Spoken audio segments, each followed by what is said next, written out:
उधर एक शैतानी जिन्न बहुत समय से इंतजार कर रहा था कि कैसे वह सुलेमान अलैहिस्सलाम के हाथ की मोजिजा अंगूठी हासिल कर सके, क्योंकि इस अंगूठी की वजह से इंसान, जिन्न, जानवर, पक्षी, यहां तक कि हवा भी उनके अधीन थी। अगर यह जिन्न उस मोजिजा अंगूठी को हासिल कर लेता तो पूरी दुनिया उसके अधीन हो जाती। उसकी इच्छा थी कि वह सुलेमान अलैहिस्सलाम को हटाकर खुद सुलेमान के सिंहासन पर बैठे और दुनिया पर हुकूमत करे। वह जिन्न उसी दिन का इंतजार कर रहा था जब वह राज्य का मुखिया बनेगा। कुछ महीनों बाद सुलेमान अलैहिस्सलाम ने फिर से एक महत्वपूर्ण बैठक का आयोजन किया। सुलेमान अलैहिस्सलाम ने कहा, मुझे सब इतने निराश क्यों दिखाई दे रहे हैं, और क्या विवाह के लिए योग्य लड़की मिल गई है?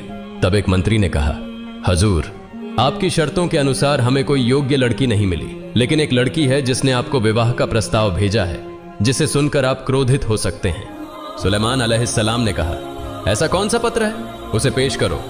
तब एक और मंत्री ने कहा, हजूर, एक मछुआरे की बेटी है जिसने आपको निकाह के लिए पत्र लिखा है।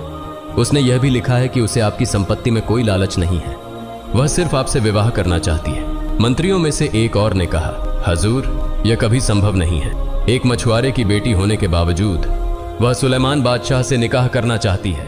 यह सुनकर सुलेमान अलैहिस्सलाम ने बिना सोचे समझे उस पत्र को फाड़ दिया। फिर अल्लाह रब्बुल आलमीन के एक फरिश्ते ने कहा, हे अल्लाह, आपके पैगंबर सुलेमान ने उस मछुआरे की बेटी के पत्र को बिना सोचे समझे सिर्फ इसलिए फाड़ दिया क्योंकि वह गरीब थी। तब अल्लाह रब्बुल आलमीन ने कहा, सुलेमान अलैहिस्सलाम की परीक्षा शुरू होगी। उधर जब मछुआरे की बेटी को यह खबर मिली कि सुलेमान बादशाह ने उसका पत्र फाड़ दिया है तो वह बहुत दुखी हो गई। उसने गहरे दुख के साथ नमाज पढ़ी और दुआ करने लगी, हे अल्लाह, तू महान है, तू सब कुछ कर सकता है। मैं एक मछुआरे की बेटी हूं और सिर्फ इस वजह से सुलेमान बादशाह ने मेरे प्रस्ताव को ठुकरा दिया है। हे अल्लाह, मैं सिर्फ तेरी ही इबादत करती हूं और तुझसे ही दुआ मांगती हूं। हे अल्लाह, मुझे अमीर बना और सुलेमान बादशाह के साथ निकाह करवा, या फिर सुलेमान बादशाह को मेरे जैसा गरीब बना और उनसे मेरा निकाह करवा। इस बीच सुलेमान अलैहिस्सलाम और उनके मंत्री दरबार में बैठे हुए थे। तभी सुलेमान अलैहिस्सलाम ने अपने हाथ की मोजिजा अंगूठी उतारकर अपने अंगरक्षक को दी और कहा, जब तक मैं वापस नहीं आता तुम कहीं नहीं जाओगे और इधर उधर नहीं देखोगे। यह कहकर सुलेमान अलैहिस्सलाम बाथरूम की तरफ चले गए। इसी मौके का फायदा उठाकर वह शैतानी जिन्न सुलेमान अलैहिस्सलाम का रूप धारण कर अंगरक्षक के पास आया और कहा, जल्दी से मुझे अंगूठी दे दो। चारों ओर यह अफवाह फैली है कि मेरी तरह दिखने वाला एक नकली सुलेमान देश में घूम रहा है।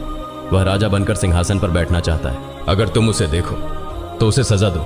कुछ समय बाद जब सुलेमान अलैहिस्सलाम वुजू करके लौटे और अंगरक्षक से अंगूठी मांगी तो अंगरक्षक ने कहा, किसकी अंगूठी? कौन सी अंगूठी? और तुम कौन हो? सुलेमान अलैहिस्सलाम ने कहा, तुम क्या कह रहे हो?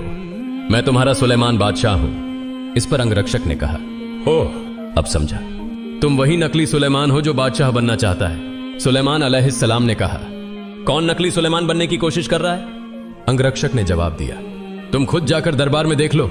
जब सुलेमान अलैहिस्सलाम दरबार की ओर जा रहे थे, शैतानी जिन्न ने यह भांप लिया और दरबार के सारे कर्मचारियों को बुलाकर कहा, सुनो, मुझे पता चला है कि हमारे देश में एक व्यक्ति सुलेमान बादशाह का रूप धारण करके सिंहासन पर बैठने की कोशिश कर रहा है।